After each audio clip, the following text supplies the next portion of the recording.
Hi, and welcome to the Stonebridge Press podcast. I'm your host, Peter Goodman. I'm publisher of Stonebridge Press. We're located in Berkeley, California, and with me today in Brooklyn, New York, is Michael Palmer. Hi, Michael. Hey, Peter. And in faraway London, England, is today's guest, the legendary Helen McCarthy. Hi, Helen. Hello, Peter. Hello, Michael. Hi. And, I don't think legendary is hyperbolic to use in connection with you and the work you've done. The first thing any good, journalist does is immediately go to Wikipedia and read up all the facts about the person they're going to be talking to. And you have actually quite a large bio on Wikipedia and lists all the books you've done, plus some of your other interests.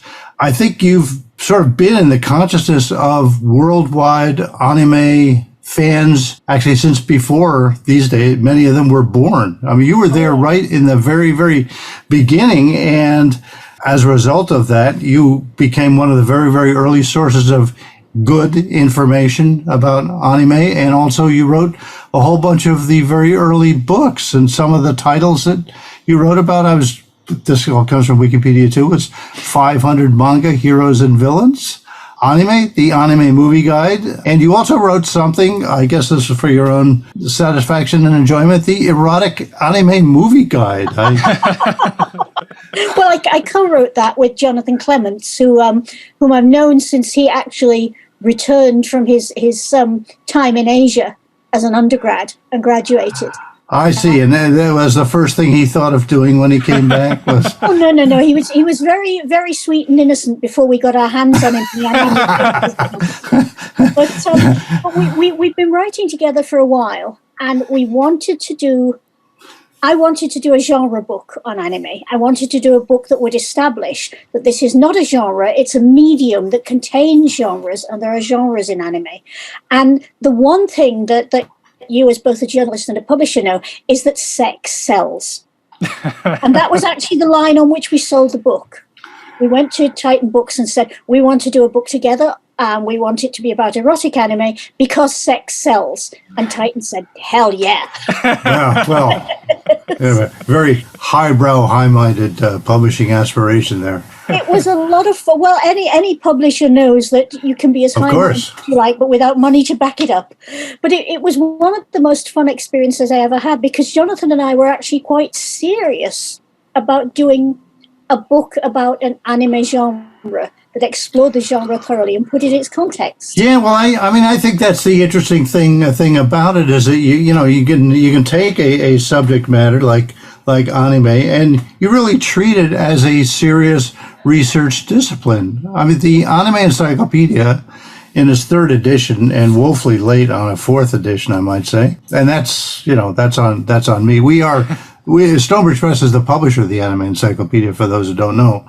But that is currently, I think, 1,200 pages or something, and it is densely packed with tons and tons of information, and it's not 1,100,000 words. Oh, good. Writers don't do that in their lifetimes. Well, that was as of like 5 or 6 years ago, and there's probably just as much more stuff to come out then. Somebody has to. Really, it's a tough job, but somebody has to do it, right, Helen? Somebody has to go through this stuff and give it legitimate. It's not like you're giving it legitimacy, but you're kind of emphasizing the fact that this is, like you say, it's a legitimate medium.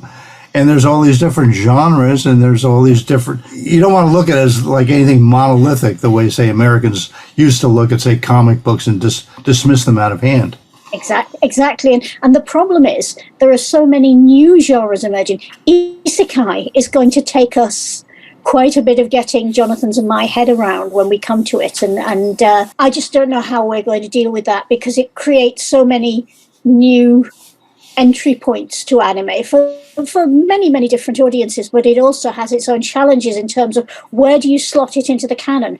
Because one of the concerns, as you know, Peter, that we've all had with the Anime Encyclopedia is building a historical and artistic canon for anime. to span both its development in Japan and its place in world culture.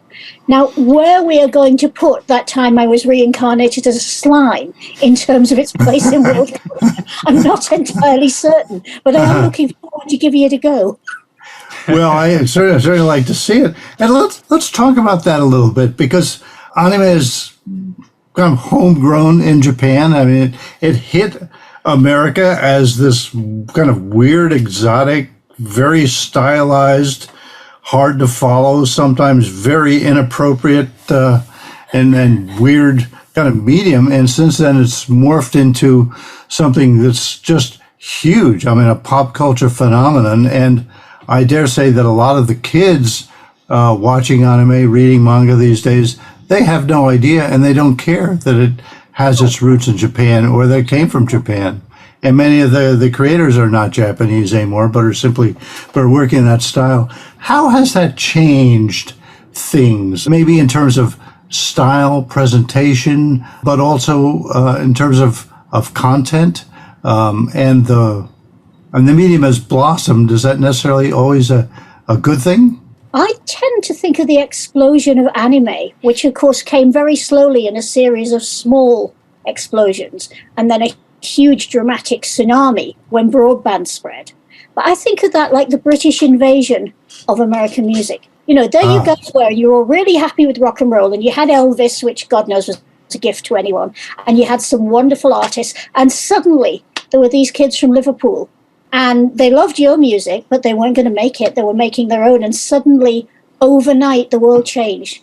And when I talk to, my young relatives and to other people in the kind of, I suppose, 15 to 22 bracket where most of us find our musical passions, I tell them, and it's true, I think, that they literally cannot understand how much the Beatles changed the world. And I think in the same way, and particularly the world of America, I think in the same way, it's very, very difficult for anyone who wasn't around at the time, and particularly who wasn't around in the 90s when broadband was in its infancy, virtually nobody had it either in Britain or in America, to understand how much anime changed the world for English-speaking kids.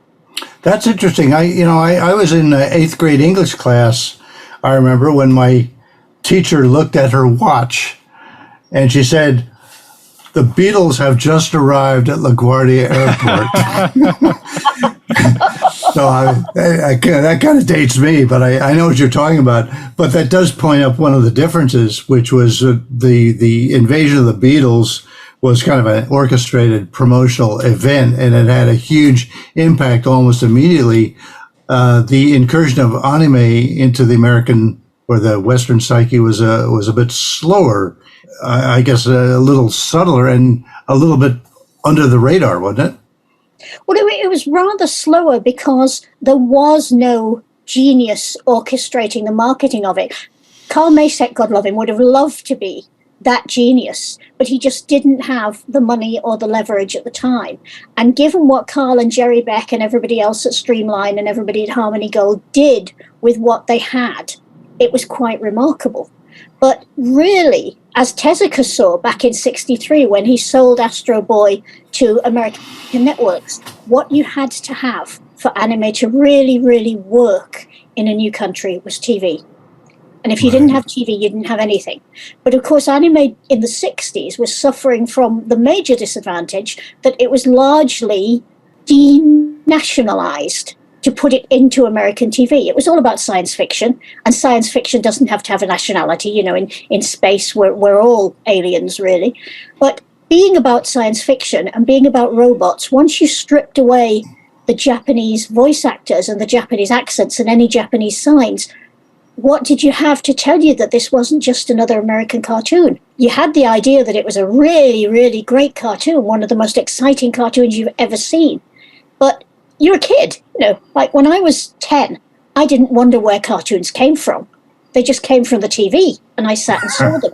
So for the longest time, many, many people who were crazy about anime in America didn't actually know that it was anime. They thought it was just being made somewhere in Burbank. And it was coming from the TV like everything else did. But there was no reason to question where it came from.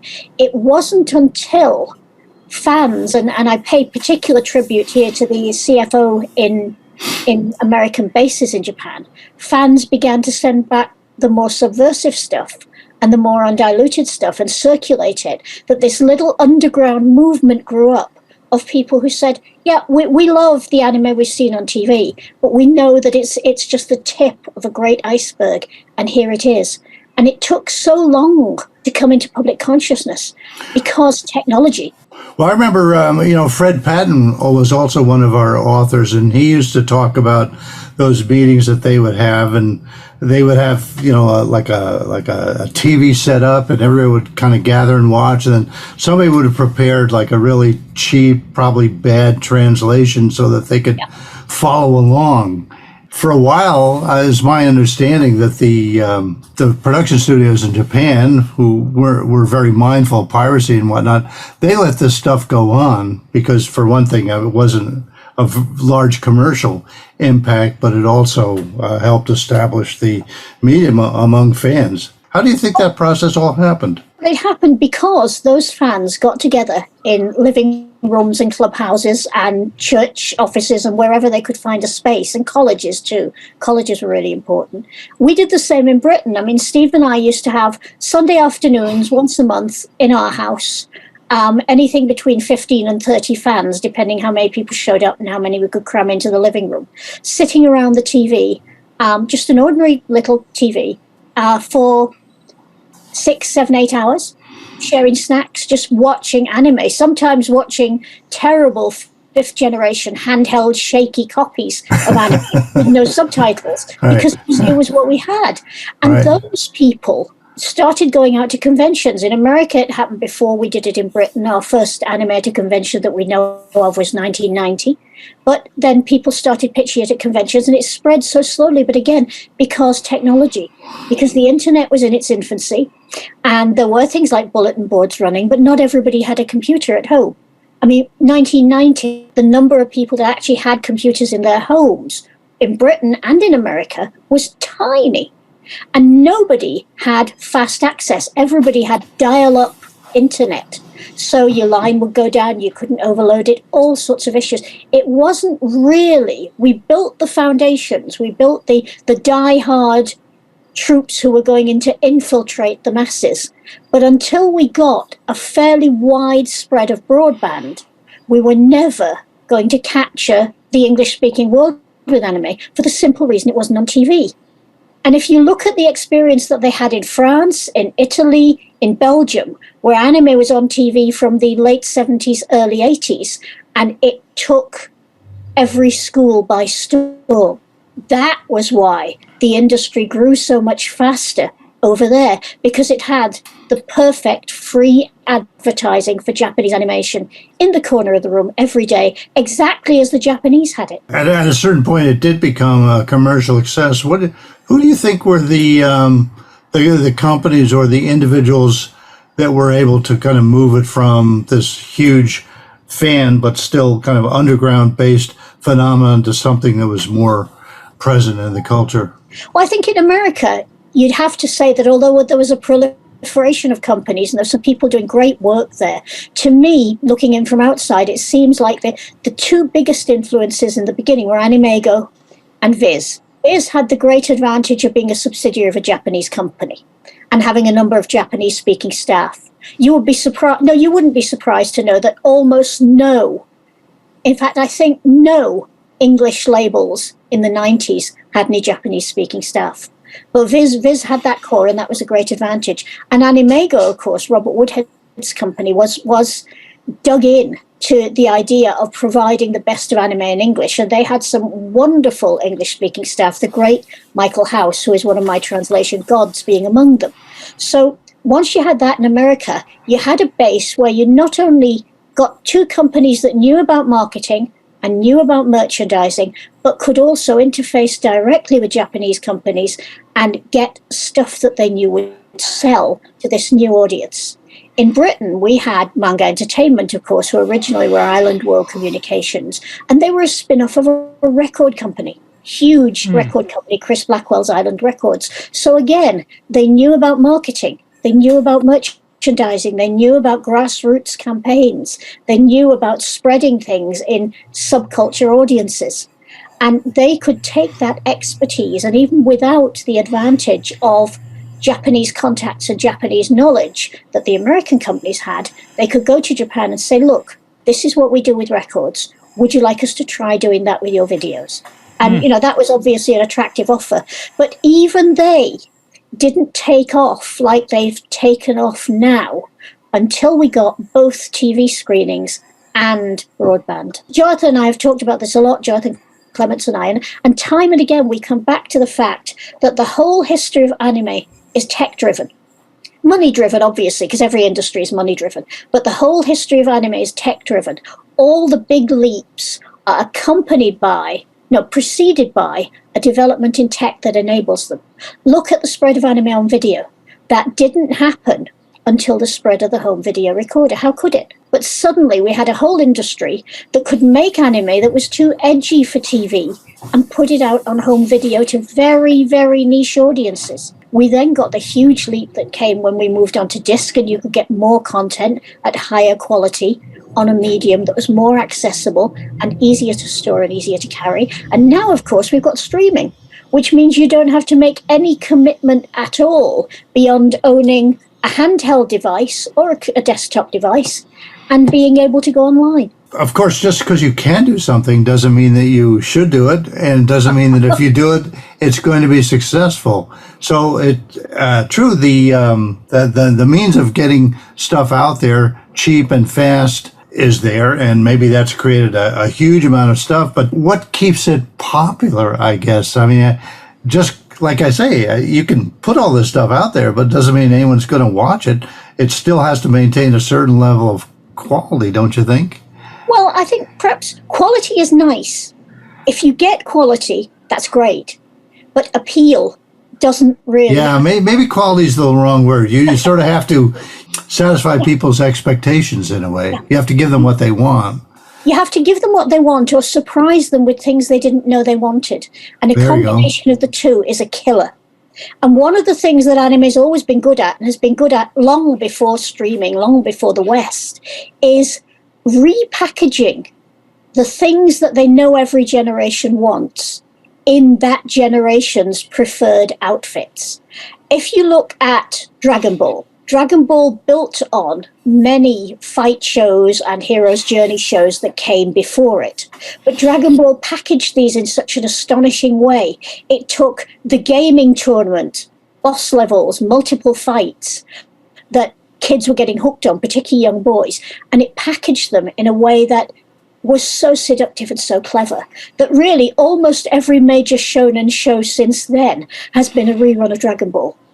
But it's been a rerun of Dragon Ball in new clothes, because when you are a kid and you take your show to your heart, you hold it there because it's so precious. Boy or girl, it doesn't matter. Your little brother or little sister thinks your show is just so dumb, or your band is just so lame. Right. It's going to be 30 years before your kid's sister appreciates the Beatles, and then she's going to come and tell you about them as a discovery. But if you give them something that does exactly what your show does, but dressed up in their fashions, then they will take it. And so there's a huge retreading of shoujo and shonen shows that goes on right through the years, where they are essentially redressed for a new audience.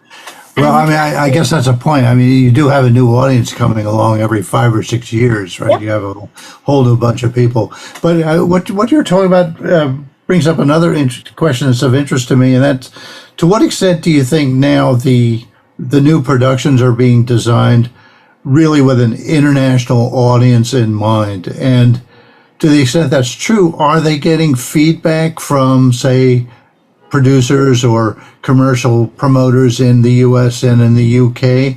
And also, just as important, are they shaping their content to kind of avoid some of those kind of politically correct issues that tend to crop up here in the States and now in UK too, things like cultural appropriation or stereotypical depiction of various characters? Has all that stuff been moderated because the international studios are having more of an impact on the creative side in Japan? I think that's a really interesting point. And I think to a certain extent that is beginning to happen, because the creative side of the business in Japan, as opposed to the executive side of the business in Japan, which is insulated from almost everything except the spreadsheets, but the creative side is very, very tied into global cultural currents. And it always has been. I mean, right from the very, very early days, when the first Magic Lantern slides were shown on European imported equipment in Japan, Japan has been very interested in world culture, more interested for a long time than world culture was in Japan. But there's this tradition of cultural exchange, of magpieism. Tezuka was such a magpie. He would steal from anywhere. He would take plots from all over the world. Miyazaki is the same. He will mine books. He will go into all sorts of things. And so you see creatives looking at what other creatives are doing. The number of creatives in Japan who watched Thunderbirds when it came out on Japanese TV, the British puppet TV series by Jerry and Sylvia Anderson, who watched that and were blown away by it and incorporated elements of it into their own anime, was astonishing. So this isn't a new trend. Creatives have always been clued in what other creatives are doing, because let's face it, it's really hard work generating creative material. And if you can find a plot or a character or an idea or a setting that seems to work and that seems to be attractive and that you think this will be something different that nobody else has, you're going to use it, regardless of where it comes from. That's always been there. It's in anime's DNA. I mean, that's certainly true. I guess what I was wondering about, though, was some of the areas, say, that you might want to go into, like moe, for example. You know, the depiction of adult women as if they're actually like 13 years old. You know, to stir up some interest among the more lecherous fans. These kinds of things were proliferated in Japan, and yet I think there are some roadblocks to them being presented on Netflix or Crunchyroll or some of these other places, right? And I wonder if there are also other more sort of areas that they are choosing not to go into, or if they're active in it in Japan, it just never comes this way because we're still, I don't know, more prudish, or we have more kind of pressure points here in the West. I'd say we're differently prudish. In Britain, we're terrifically prudish about sex and not at all about money. Whereas in Japan, it's completely the other way around. In America, you have a passionate devotion to defending your gun culture, and absolutely none to defending, the people that get killed by your gun culture. And that's, we are all different and we are all prudish in different ways. But to me, it seems that one thing that, and again, I'm going to go from moe backwards and forwards. Moe is actually, I think Tezuka invented moe. I think he did it in one of his very early 45 manga, the Lost World. But I think that that's my opinion anyway. I don't fight anyone on it, but it just seems to me so obvious. He actually gets a girl who's created from a plant. So talk about budding youth. You can't get much more budding than a girl who was created from a plant. And the ending of the scene shows the two of them stuck on a distant planet, and our manly human hero putting his arm around her and saying, "I'm going to look after you," and her saying, "Oh, that'll be so nice." And that's moe. That's exactly it. That's moe. I think he says, "I shall look after you as if you were my sister." Moe also runs forward. An awful lot of today's anime use moe tropes in very subversive and very, very unobvious ways. And we could go on about, there's a show to be had in moe, although of course if you're going to have that, you must have Patrick Galbraith to do it.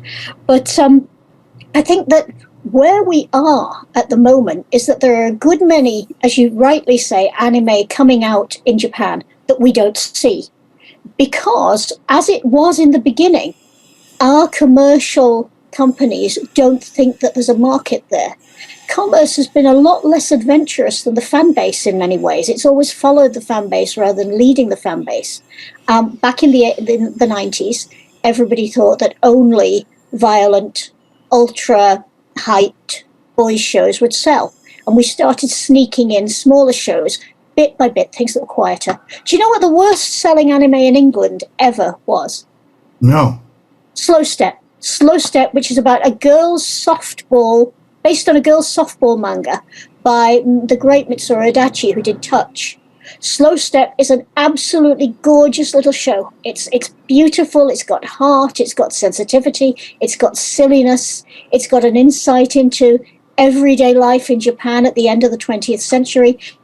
And I don't think it ever made its money back. I don't think there was ever any chance of it making its money back because it just wasn't what was being hyped.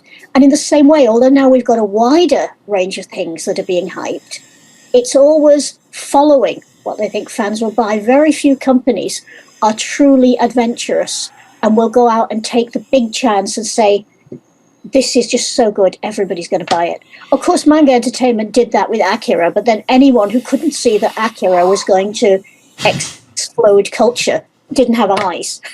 When did Slow Step come out? How old is that?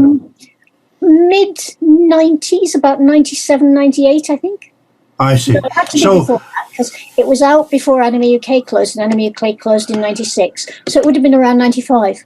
Just as a hypothetical, if someone were to pick up Slow Step and try it today, do you think, would it be more successful? No. And is that partly because the style is different, that like the drawing style, the presentation style, the frame rate or whatever?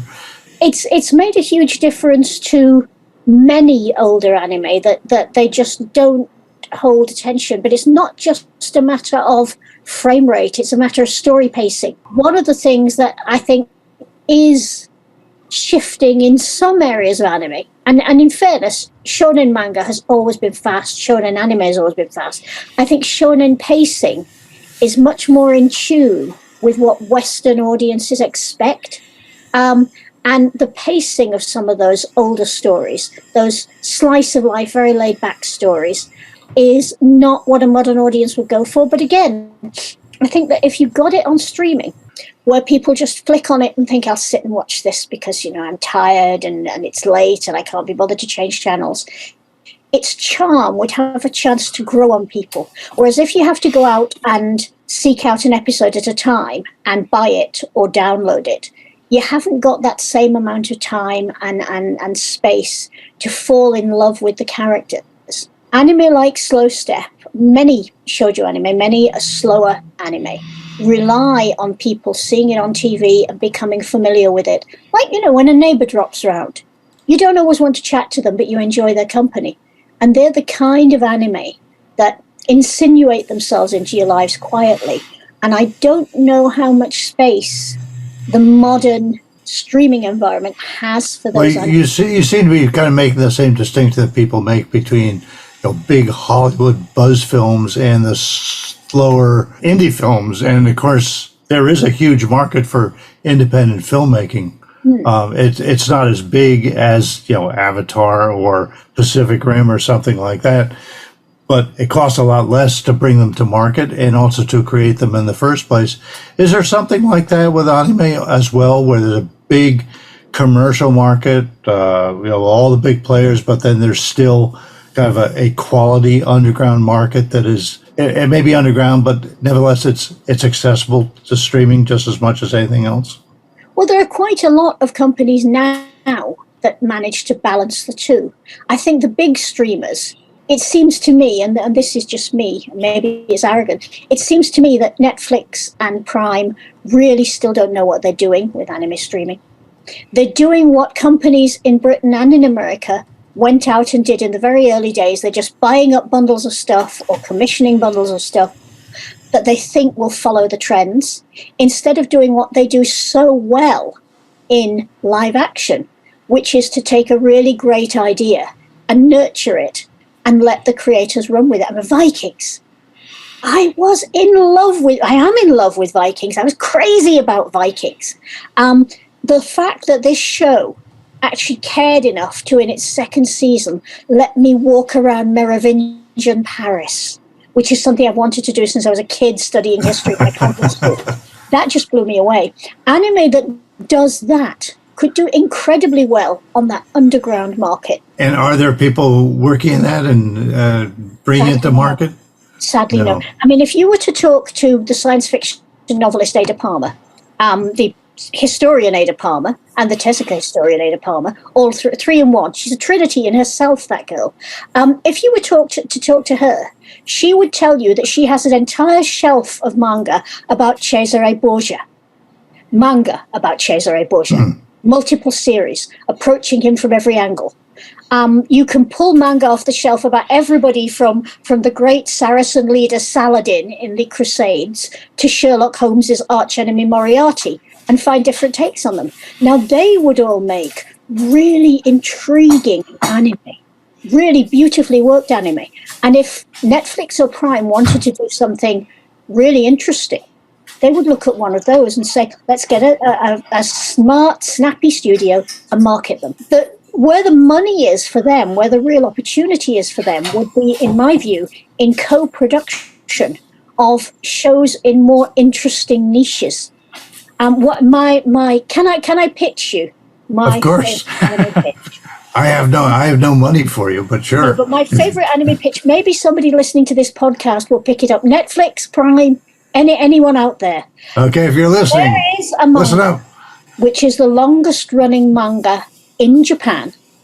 And it is called Oke no Monshu, the Seal of the King. It's by a woman called Chieko Hosokawa, who publishes it through her own company. She co-wrote it with her sister. She does the artwork. It is, if you imagine an 18-year-old, drop-dead gorgeous American millionairess Indiana Jones, who is smarter than you can possibly imagine. And she time slips back into the Middle East at a fairly hazy time in its history. I wouldn't say it was totally timeline accurate. Hot pharaohs fall for her. Hot Assyrian princes fall for her. Hot kings of Nineveh fall for her. Hot Minoan princes fall. You get the picture. But it's fantastic because it's got rivalry, passion, black magic, hate, love. Her family in America trying to find her and her brother coming through to try and take her back. Her slipping back and forth. This thing is huge. And the female audience, just look at Bridgerton. The female audience for material like this is phenomenal. And any company with half a brain that wanted to make big money in streaming would be talking to Chieko Hosokawa and saying, Miss Hosokawa, I have a contract here. Would you like to get your people to go over it? Because that would, I would be glued to the TV, binge watching with my popcorn and my pizza. If that thing so 12, 24, 36 episodes easily. 200 episodes. 200 episodes. You could split it into 26 episode seasons and run for 5 years, 6 years. Hosokawa is a very, very intelligent woman. And I'm sure that she would not be at all averse to twisting her publisher's arm insofar as, I think she's 83 now, 83-year-old lady can. Well, I would imagine that the people at Netflix, knowing that the hit that they had with Bridgerton, would be looking for properties like this. No, I'm sorry. The trouble is, in America, you are wedded to the idea of England as the home of historical romance. Everything from Tudors to Regency and Victorian. But broaden out a little and look at how well K-romance and K-historical romance in particular is going down all over the Western world. If you have an audience for K-drama in beautiful medieval clothes, you would have an audience for anime in hot Middle Eastern prince clothes. Hopefully somebody will be listening and pick up on this great idea. So that kind of does, our conversation does kind of come all the way up to the present. I had a question for you. What do you think is possibly the impact of AI going to be on anime? Oh my! I am. Any thoughts? I am fairly terrified of this. The reason is not that I think AI is evil or bad. Any tool that enables artists to work faster and to therefore squeeze a few more cents or a few more pennies into their working day, because the creators at the bottom of all this very, very rarely make money. So any tool that helps them work faster and more effectively and get a little bit more leverage is great. But, big but, companies not unnaturally want to grow their bottom line. That's absolutely reasonable. And when they see a tool that they think will enable them to use less people to grow their bottom line, they get very overexcited. And industries can experience terrible slumps or crashes because companies overinvest in tech and underinvest in the people who can control that tech. Now that's problem one. Problem two is that AI is scraping. AI has been scraping from the beginning. It's scraping even as we speak. It scrapes information from all over the human world. That's how it learns, like a child. It looks at everything and it tries things out and it gets things wrong. We've all seen kids draw hands with 3 and 2 and 7 fingers. AI is doing that. It's getting better on hands now because it's had more training, but it's really hard to take in the complexity of human shape and human movement, or animal shape and animal movement. So AI is learning. But what is it learning from? It's learning from anything on the net. And what have we been doing with the net for the past 15 years since broadband exploded? We've all been posting stuff on there that does not actually belong to the world at large, that belongs to individual people. Many of us post things that belong to other people and never ask permission and never attribute it. So AI is taking money directly out of the incomes of millions of people all over the world to train itself. That's problem number 2. And problem number 3, which is, I think, going to be fairly enormous, is that the more AI learns, the better at being us it gets. That's right. We like to think that humans are uniquely creative and that we're the special kids. We're the species that has everything. I would try to talk to elephants and whales about that, but I don't have their level of intelligence. I certainly couldn't interact with octopi, who are much more intelligent than I am and also much nicer and don't destroy their environment the way I do. But we think that we're all that. And I'm not a Terminator worshipper. I don't necessarily think that Cyberdyne somewhere is making the downfall of mankind. But I think that that is more possible now than it has ever been. So we've got our own existential fears and threats to deal with. We've got the threat to real-life human workers who are having their material used without their permission to deal with. And we've got our own addiction to the new. And all of that is a very potent mixture. And I'm wondering, is the good we get out of AI ultimately going to be worth the amount we pay for it? Well, that's the question. I mean, I could certainly see an AI bot being instructed to create a manga in the style of so-and-so, set in, I don't know, 18th century French palace or something. And in less than a minute, it would probably be able to churn out a 36-page story, having learned, as you say, from going through all the things that are on there, scraping the internet and everything, coming up with not a great story, a derivative story for sure, but something that would probably suit the purposes of the studio if all they're looking for is more stuff to put out there. The thing is, I mean, humans are not particularly well known for doing things in their best interest, maybe until it's just too late. I mean, climate change is the best example of that. I mean, how much more obvious could you get? But nevertheless, people are still dismissing it or just saying, well, let somebody else worry about it.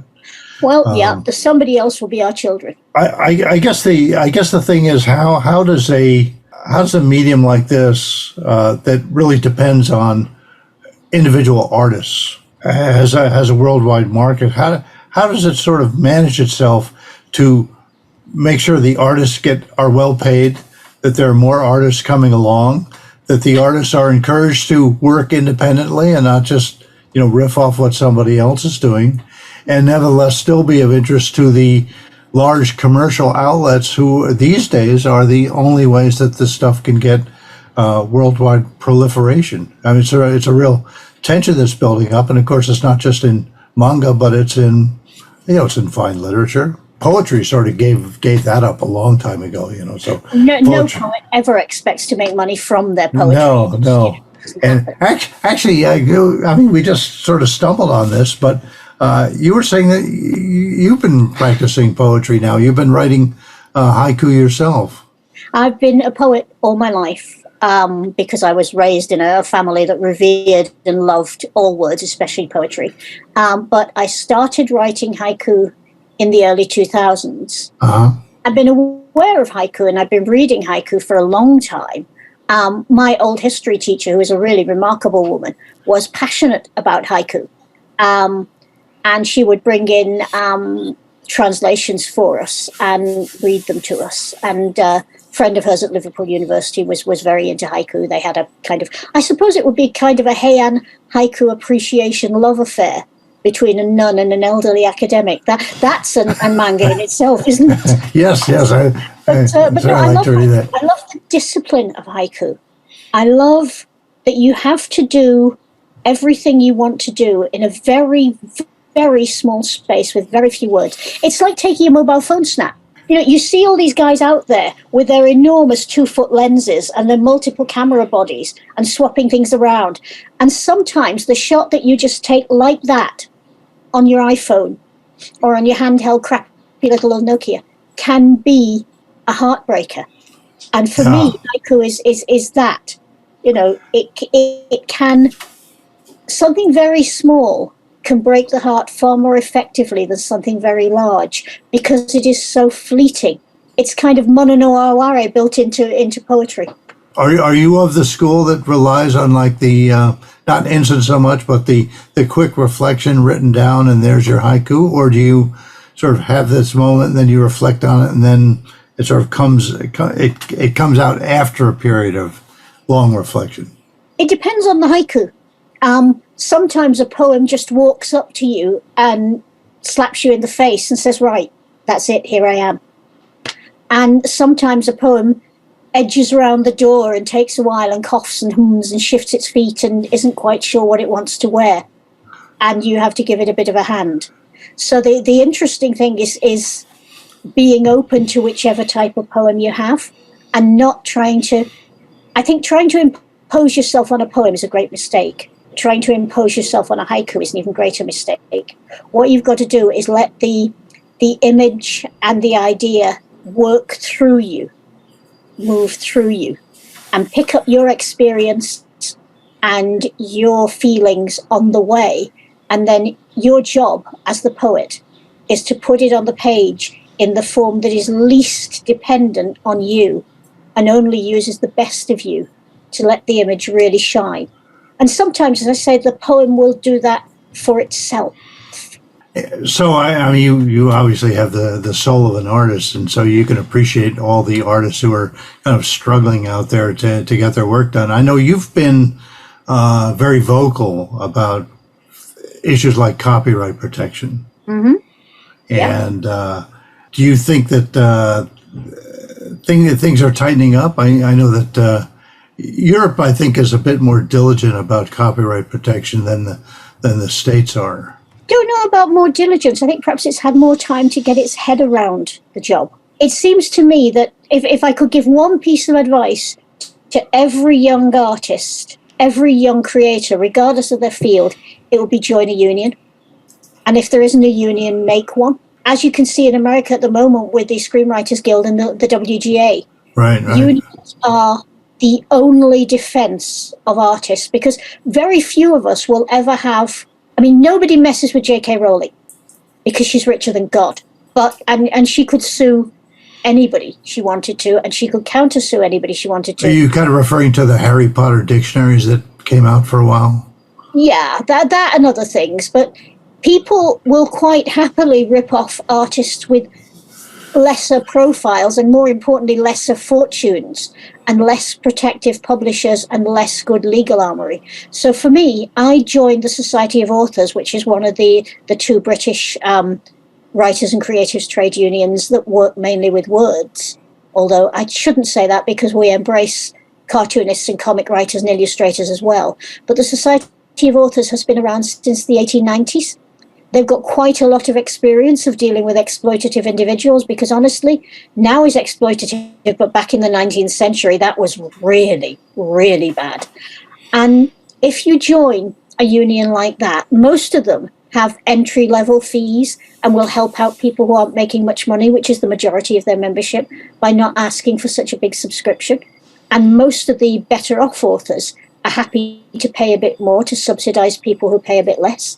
But essentially, joining that union, which costs me around $100 a year, gives me access to a very large sum in legal protection, a very large sum in expertise that I can just call on with a phone call or an email. Have you found any of your works just kind of taken wholesale and repeated? Because you have had a lot of stuff in print.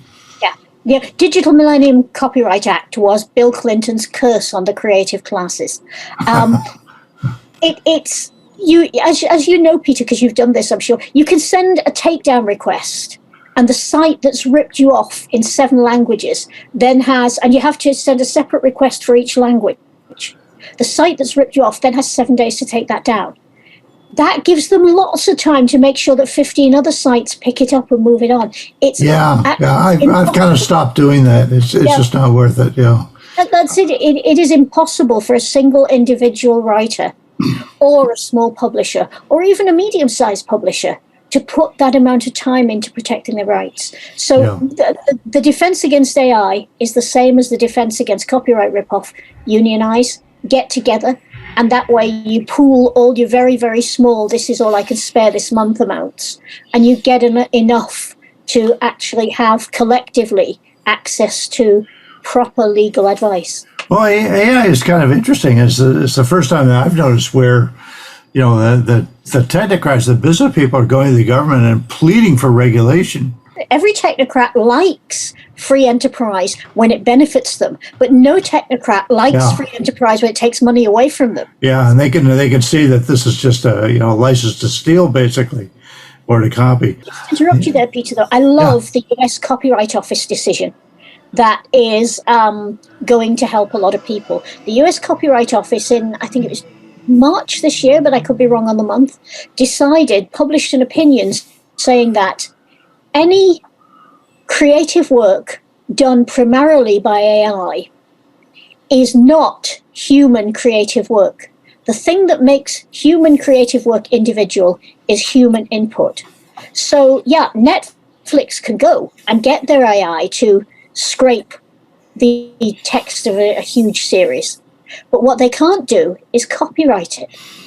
They will have no rights in that story. So they can put it out, but immediately it's out, anyone else can take it and use it. And that, that is wonderful. Let's see how long that lasts. Sadly. But it is a start, and it's a noble start. Well, before we go, I wanted to ask if you have like the best films that you would recommend anyone watching if they, let's say someone listening is not an anime fan or doesn't know much about it. What do you think they should watch? What do you think? Well, this is, everybody who loves anime will have a different favorite. So this is just me. But the first thing you want to do, and if you watch no other anime in your life, you must watch My Neighbor Totoro. Right. I knew you'd say that. Yeah, you knew, because that is the greatest film ever made. Absolutely. Complete. I would fight anyone on that. My love for Buckaroo Banzai Across the Eighth Dimension notwithstanding, My Neighbor Totoro is the greatest film ever made. It will teach you more about being human than anything featuring live actors. But if you want to know something modern, contemporary, fast, up to the minute, go and see the Slam Dunk movie. Oh my God, the Slam Dunk movie. Go and see the Slam Dunk movie. It is superb. It is perfect. If you love basketball, it's perfect. If you love guys bonding, it's perfect. If you love team shows, it's perfect. It's gorgeous. Do it. You'll enjoy it. I will guarantee you will enjoy it. And the other thing that if you've never watched anime, you should start with is a remade classic. Go to Urusei Yatsura, the 2022 TV series. Oh, okay. Which will have its second half, I think, later this year. Because Urusei Yatsura was a huge hit and deserved to be a huge hit because it was clever and funny and subversive and approachable and homely all at the same time. The new version takes away all the issues we were talking about with Slow Step, the issues with frame rate and fast TV animation, and puts it in a much more modern technological context. So you get all the fun and the joy of the old UI, but you get it in a lovely, slick new package. That is great. That is just so much fun. That is so good. Great. Well, we will try and put links to all these things in the show notes. Do you have a place where people can find out what you're up to, Helen? Because I know you've got a lot of stuff going on. I have to admit that I have not touched my blog for 3 years. There was a pandemic, and then I got lazy. But I've got to go back and revise that sometime. But if people want to find me, I've just taken my first step into Blue Sky. Which all right. was Twitter substitute, one of the Twitter substitutes. I decided I wouldn't do Threads because I'm on Facebook, because so many of my friends are on Facebook, and one Mark Zuckerberg product is enough in anybody's life.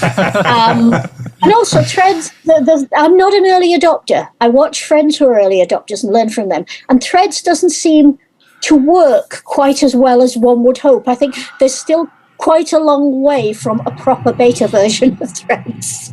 I think it just depends on where everyone ends up massing in the largest number of, large quantities. Oh, God, yeah. But Blue Sky so far is really, really nice. So you can find me on Blue Sky, glider.bsky.com, I think it is. You can find me on Twitter still. I love the bird. I refuse to call it X because, X, yes. It sounds like X. sort of, it's just somebody said online that it sounds like the sort of dating website you wouldn't want your spouse to know you were frequenting. So I'm still on Twitter as Tweetheart4711, and I'm on LinkedIn as Helen McCarthy. So I'm fairly easy to find, but you can still find me on my poor neglected blog site, which is A Face Made for Radio on WordPress, and I'm pretty visible. And I'm currently I've just started doing a series of talks all over the UK about anime with a company called Seed Talks. So I'm trying to keep it reasonably within rein because I'm also writing and I don't want to take too much time out of my writing. But I'm doing a couple of talks a month all over the UK. And I had my first post-pandemic convention season this year in the States. I went to Anime Boston, ACEN, and ACON. And that was an absolute blast. I've got to say, my AI panel at all three went down a storm and was, standing room only and great talks, great ideas. That was so much fun. That was wonderful. So I'm getting around, and I love getting around. It keeps me from getting old. It keeps my arthritis from seizing up. It's just a lot of fun. I think one of the best things about this business that we're all in is that it keeps us in touch wherever we are on the timeline. Anime and manga and Japan and anything cultural keeps you in touch with a wide generational spread. To me, that's wonderful. I absolutely love it when somebody 14 years old comes up to me at a con and argues me to a standstill about my opinions. I think that's great. Come for me, kid. Don't expect me to sheathe my claws on you, but, come on. But what is I can never do the Möbius thing, but that Möbius thing. Well, hell, this is why I refer to you as legendary, because I'm sure that people see you and say, "Oh, I know her. I have to talk to her. I have to give her a piece of my mind." Well, that's it. There are so many people who will come up to me still with the encyclopedia and say, what you said about show X was the best thing I've ever read, but what you said about show Y is wrong on so many levels. Oh, well, really funny how show X and show Y are so interchangeable. Yeah. Well, that's Jonathan wrote all the opinions that are. No, Jonathan actually reins me in a lot of the time. I see. All right. He has this habit of saying in that very British way, I beg your pardon. And I think, have I upset him yet? It's a wonderful feeling to have a very, very intelligent co-author and very, very intelligent collaborators, because then you know that however far over the edge you go, and God knows I love to go over the edge, someone is there to pull you back. It's a real place of safety, that kind of collaboration. Well, great. So if you want to find out more about Helen McCarthy, go to all those different places where she's active. I think you may even find some of her haiku on some of those sites as well. Indeed, I used to post on Facebook. No, I post on Facebook and I post on Twitter every day. And they are lovely. So if you want a nice start to your morning, check out Helen's poetry. And if you want to find out more about anime, check out all the books she's done. Go to her lectures, visit her at a con. I mean, she's unstoppable. And sooner or later, she's going to turn up at your doorstep. Oh, yeah. Or another. Yeah. Well, Helen, it's been great talking to you. Thank you very much for coming by. And if you all want to find out more about Helen, like I say, check out her various places. And if you want to find out more about Stonebridge Press, please go to www.stonebridge.com. Thank you all for listening. Thanks, Helen. Thank you very much. This has been so much fun.